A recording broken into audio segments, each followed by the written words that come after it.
Tuhan bahwa akhirnya pikiranmu dan perasaanmu bertumbuh kembali untuk aku. Memang selalu ada perhatianmu, tetapi tidak ada kesempatan bagimu.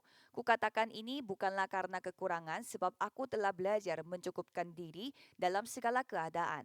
Aku tahu apa itu kekurangan dan aku tahu apa itu kelimpahan. Dalam segala hal dan dalam segala perkara tidak ada sesuatu yang merupakan rahasia bagiku, baik dalam hal kenyang maupun dalam hal kelaparan, baik dalam hal kelimpahan maupun dalam hal kekurangan. Segala perkara dapat kutanggung di dalam Dia yang memberi kekuatan kepadaku. Namun baik juga perbuatanmu bahwa kamu telah mengambil bagian dalam kesusahanku. Kamu sendiri tahu juga, hai orang-orang Filipi, pada waktu aku baru mulai mengabarkan Injil ketika aku berangkat dari Makedonia, tidak ada satu jemaat pun yang mengadakan perhitungan hutang dan piutang dengan aku selain daripada kamu. Karena di Tesalonika pun kamu telah satu dua kali mengirimkan bantuan kepadaku. Tetapi yang kuutamakan bukanlah pemberian itu, melainkan buahnya yang makin memperbesar keuntunganmu. Tetapi yang kuutamakan bukanlah pemberian itu, melainkan buahnya yang makin memperbesar keuntunganmu. Kini aku telah menerima semua yang perlu daripadamu, malahan lebih daripada itu. Aku berkelimpahan karena aku telah menerima kirimanmu dari Epaphroditus, suatu persembahan yang harum, suatu korban yang disukai dan berkenan kepada Allah. Allahku yang akan memenuhi segala keperluanmu menurut kekayaan dan kemuliaannya dalam Kristus Yesus. Dimuliakanlah Allah dan Bapa kita selama-lamanya. Amin. Ibu Anita akan memberikan khotbah dengan judul Aku sangat bersuka cita dalam Tuhan. Biarlah firman Tuhan kali ini boleh menjadikan kekuatan buat kami semua. Amin.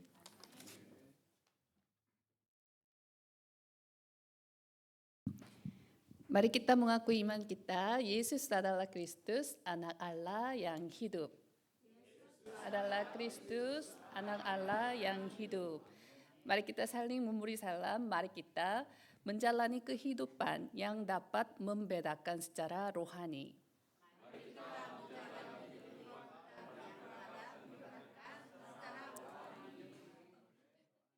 Judul khotbah hari ini adalah Aku sangat bersuka cita dalam Tuhan.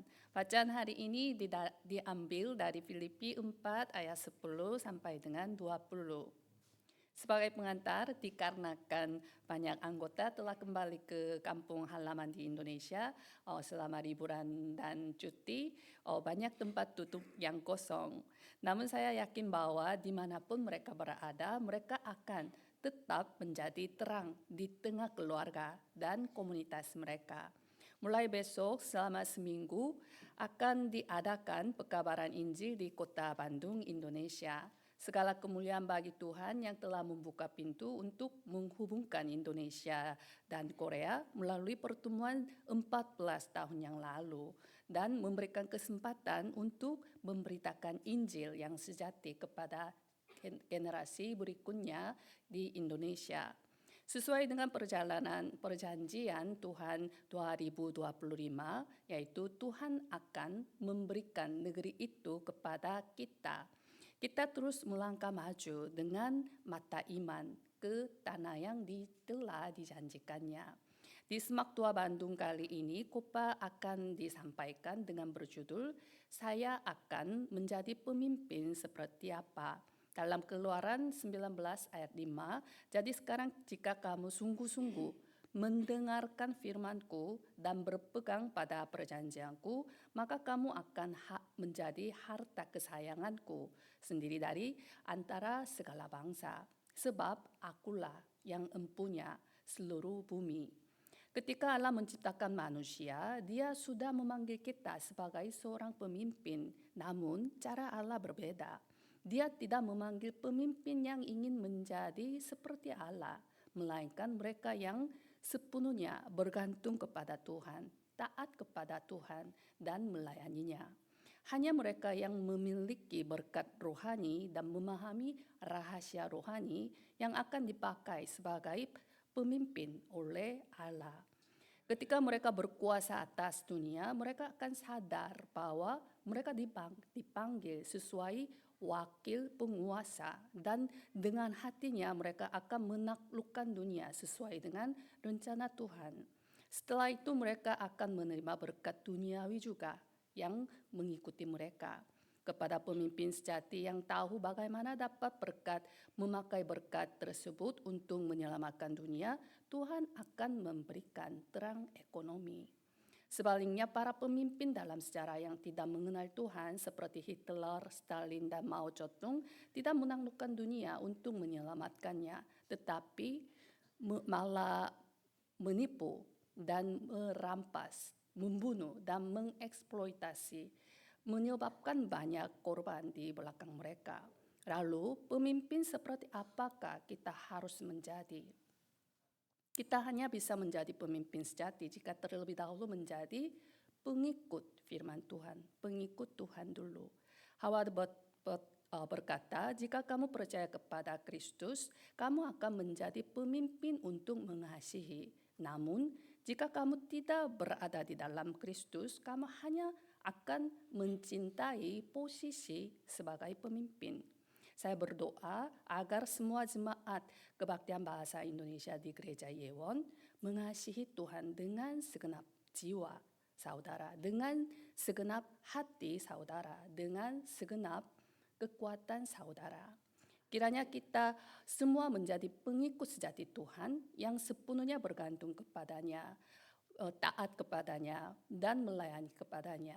Sehingga saudara menerima berkat sebagai pemimpin yang dipakai Tuhan untuk kemuliaannya.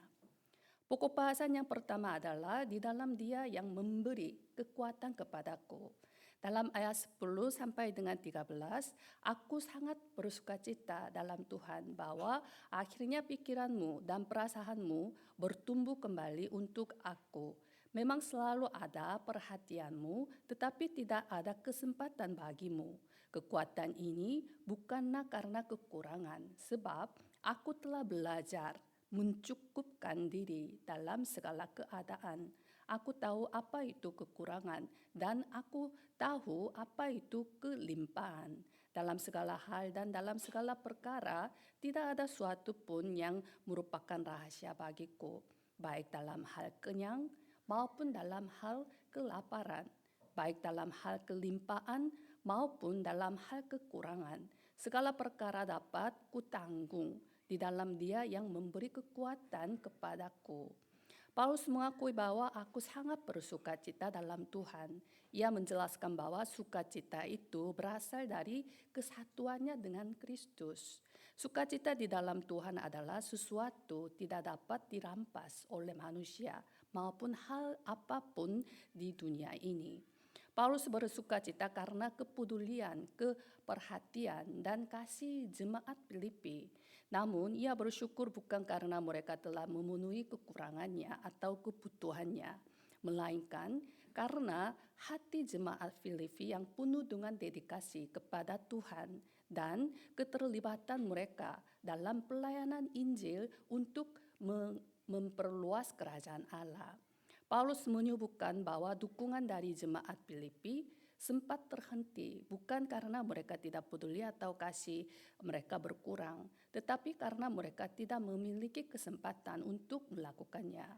Paulus tetap belajar bagaimana hidup dalam kecukupan, dan ia mengatakan bahwa alasan ia dapat merasa puas dalam segala keadaan adalah karena ia mengenal kuasa Tuhan Yesus Kristus yang tidak diketahui oleh orang yang lain. Dalam Kolotia 2 ayat 2 sampai dengan 3, supaya hati mereka terhibur dan mereka bersatu dalam kasih, sehingga mereka memperoleh segala kekayaan dan keyakinan, pengertian dan mengenal rahasia Allah, yaitu Kristus, sebab di dalam Dialah tersembunyi segala harta hikmat dan pengetahuan. Dalam 1 Korintus 2 ayat 9, tetapi seperti ada tertulis, apa yang tidak pernah dilihat oleh mata dan tidak pernah didengar oleh telinga dan yang tidak pernah timbul di dalam hati manusia, semua yang disediakan Allah untuk mereka yang mengasihi Dia. Dikatakan bahwa Paulus telah mengalami dan memahami Kristus secara nyata melalui kehidupannya. Karena Paulus mengenal Kristus di dalam siapa tersembunyi segala harta hikmat dan pengetahuan.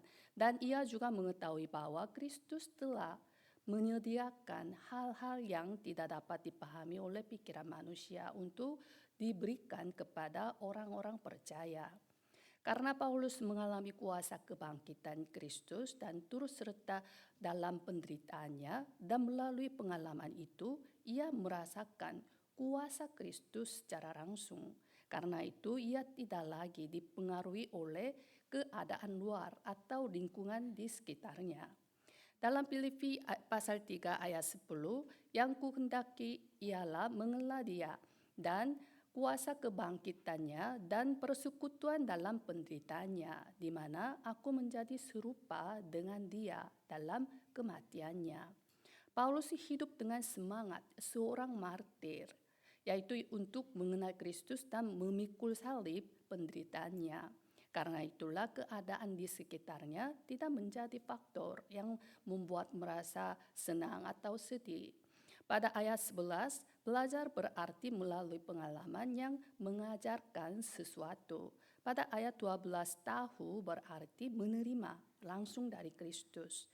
Paulus mampu kecukupan diri dalam segala keadaan karena ia telah mempelajari semua rahasia tersebut dari Kristus. Kuasa yang diberi oleh Kristus menunjukkan bahwa kuasa tersebut selalu bersifat saat ini, yang berarti kita hanya dapat memperoleh kekuatan melalui diam di dalam Tuhan. Oleh karena itu, tanpa melalui Kristus, kita tidak dapat melakukan apapun. Dalam 2 Korintus 12 ayat 10, karena itu aku senang dan lelah di dalam kelemahan, di dalam siksaan, di dalam kesukaran, di dalam penganiayaan dan kesesakan oleh karena Kristus. Sebab jika aku lemah, maka aku kuat. Dalam 2 Korintus 4 ayat 8, dalam segala hal kami ditindas, namun tidak terjepit. Kami habis akal namun tidak putus asa. Dia telah mengalami bahwa meskipun dalam kelemahan, dia dapat menjadi kuat di dalam Kristus. Bahkan ketika ditindas oleh kesulitan dari segala hal, dia dapat mengakui bahwa dia tidak terjepit karena kekuatan Kristus yang ada padanya. Bagi Paulus, Kristus adalah sumber segala hikmat, keberanian dan kekuatan yang memenuhi segala keperluan hidupnya. Paulus menyatakan bahwa dalam menghadapi segala situasi dia mampu menjalani tugas yang diberikan karena dia bersatu dengan Kristus yang memberi kekuatan. Ia menekankan untuk sepenuhnya bergantung pada Yesus Kristus sebagai sumber kekuatan yang mutlak. Saya berdoa agar semua anggota Kebaktian Bahasa Indonesia di Gereja Yewon dapat menyadari bahwa di dalam Kristus terdapat segala yang kita diperlukan. Dan dengan kepuasan yang hanya di dalam Kristus, kita dapat berdayakan untuk menghadapi tantangan dalam memperluas kerajaan Allah dan hidup dalam sukacita yang penuh. Pokok bahasan yang kedua adalah berkenan kepada Allah. Namun baik juga perbuatanmu bahwa kamu telah mengambil bagian dalam kesusahanku. Kamu sendiri tahu juga, hai orang-orang Filipi, pada waktu aku baru mulai mengabarkan Injil ketika aku berangkat dari Makedonia, tidak ada satu jemaat pun yang mengadakan perhitungan hutang dan piutang dengan aku selain daripada kamu. Karena di Tesalonika pun kamu telah 1-2 kali mengirimkan bantuan kepadaku. Tetapi yang kuutamakan bukanlah pemberian itu, melainkan buahnya yang makin memperbesar keuntunganmu. Kini aku telah menerima semua yang perlu daripadamu, malahan lebih daripada itu. Aku berkelimpahan karena aku telah menerima kirimanmu dari Epafroditus, suatu persembahan yang harum, suatu korban yang disukai dan yang berkenan kepada Allah. Allahku akan memenuhi segala keperluanmu menurut kekayaan dan kemuliaannya dalam Kristus Yesus. Dimuliakan Allah dan Bapa kita selama-lamanya. Amin. Meskipun jemaat Filipi berada jauh dari Paulus, mereka memberikan bantuan materi kepada Paulus dan mengirimkan Epaphroditus untuk berada di samping di penjara.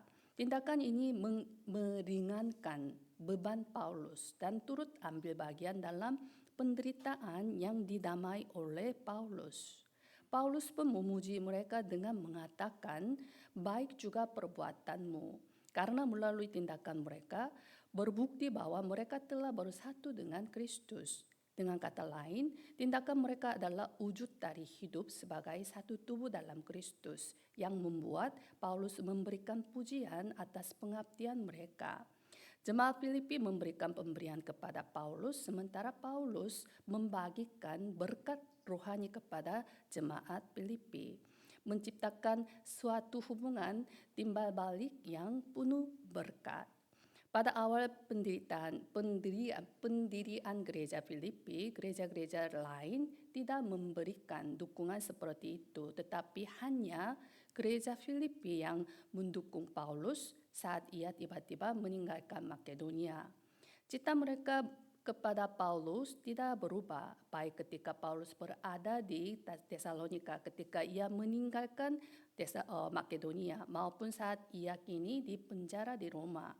Cinta dan kesetiaan jemaat Filipi terhadap Paulus tetap konsisten, mencerminkan hubungan yang kuat dan tak tergoyahkan dalam Kristus. Paulus sangat menghargai dukungan materi yang terus-menerus diberikan oleh jemaat Filipi dengan penuh kasih. Namun, ia memiliki perhatian yang lebih besar terhadap kemakmuran rohani mereka. Dengan kata lain, sumbangan yang diberikan oleh jemaat Filipi kepada Paulus merupakan investasi rohani untuk diri mereka sendiri. Paulus berharap bahwa sumbangan yang mereka kirimkan akan memberikan manfaat rohani yang berlimpah bagi mereka seperti hasil dividen dari investasi yang memperkaya kehidupan rohani mereka. Paulus lebih menginginkan agar jemaat Filipi mengalami kelimpahan dalam keuntungan rohani mereka daripada sekedar menerima bantuan materi. Ia berharap agar berkat yang diberikan kepada dirinya membawa dampak yang lebih besar bagi kemajuan rohani jemaat Filipi. Bukan hanya membantu orang individu, tetapi mereka juga berperan dalam membangun kerajaan Allah. Oleh karena itu, Paulus berdoa agar melalui tindakan mereka, jemaat Filipi dapat menikmati kelimpahan yang memperkuat kontribusi mereka dalam pekerjaan Tuhan. Paulus menyampaikan ucapan terima kasih dengan berkat dan pujian kepada jemaat Filipi, dan ia menyatakan bahwa semua pemberian yang diterimanya adalah persembahan yang dipersembahkan kepada Tuhan. Ini menekankan bahwa sumbangan yang diberikan kepada Paulus bukanlah pemberian dari sudut pandang manusia semata, melainkan merupakan tindakan pengabdian kepada Tuhan dan bagian dari mendukung pekerjaan pemberitaan Injil di kerajaan Allah. Paulus menggambarkan sumbangan itu sebagai persembahan yang layak diterima oleh Tuhan, yang berkenan kepada Tuhan. Paulus menjelaskan bahwa pemberian jemaat Filipi adalah persembahan yang harum bagi Tuhan, dan ia berdoa agar anugerah Tuhan yang hangat tercurah atas mereka sebagai balasan. Sebagaimana jemaat Filipi membantu Paulus ketika ia berada di kesulitan, Paulus berdoa agar Tuhan memenuhi segala keperluan mereka. Ia terharu atas pengorbanan mereka dan memohon agar Tuhan memberkati mereka dengan kelimpahan berkat. Selain itu, Paulus menekankan bahwa jika kita percaya bahwa Tuhan akan memenuhi segala keperluan kita, maka kita seharusnya memberikan segala pujian dan kemuliaan hanya kepada Tuhan. Dengan mengakhiri doa dengan amin, Paulus memberikan tanda keyakinannya seolah-olah menandatangani sebuah kontrak yang menegaskan kekuatan dan kepastian doa tersebut. Saya berdoa agar semua anggota Jemaat Kebaktian Bahasa Indonesia di Gereja Yewon dapat berpartisipasi dalam pekerjaan misi untuk memperluas kerajaan Allah dengan memberikan hati, harta, dan waktu saudara, sehingga menjadi komunitas Injil yang memuliakan Tuhan dan selalu berdoa di keras depan dalam melakukan hal-hal yang berkenan kepada Tuhan.